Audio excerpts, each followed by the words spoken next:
அன்பர்களுக்கு வணக்கம். இன்னைக்கு எந்த துறையாக இருந்தாலும் சரி, அந்த காலத்தில் பார்த்தோம் அப்படின்னா மன்னர்கள் பார்த்தோம் அப்படின்னா அவங்க போருக்கு போவாங்க, படை நடத்துவாங்க, படையில் வெற்றி கொண்டு வருவாங்க. அதுபோல் இன்னைக்கு பார்த்தோம் அப்படின்னா இன்னைக்கு ஒரு சாதாரண கூலி தொழிலாளியிலிருந்து, தொழிலதிபரிலிருந்து, அரசியலிருந்து, அரசாங்க அதிகாரிகளிலிருந்து யாராக இருந்தாலும் சரி, இப்படி ஒரு யோகம் அமைஞ்சிருச்சு அப்படின்னா அவங்கள எவ்வளோ பெரிய எதிரி வந்தாலும் சரி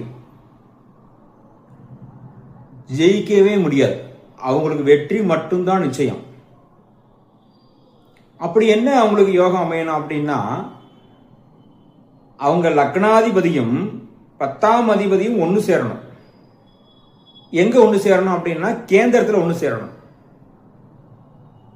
அது மட்டும் போதுமா? கேந்திரத்தில் ஒன்று சேர்ந்து 12ஆம் அதிபதியை சுப கிரகமான குருவும் அசுப கிரகமான ஏதாவது ஒரு கிரகங்கள் அந்த 12ஆம் இடத்தை பார்த்துட்டாங்க அப்படின்னா அந்த ஜாதகரை யாராலும் வெல்ல முடியாது.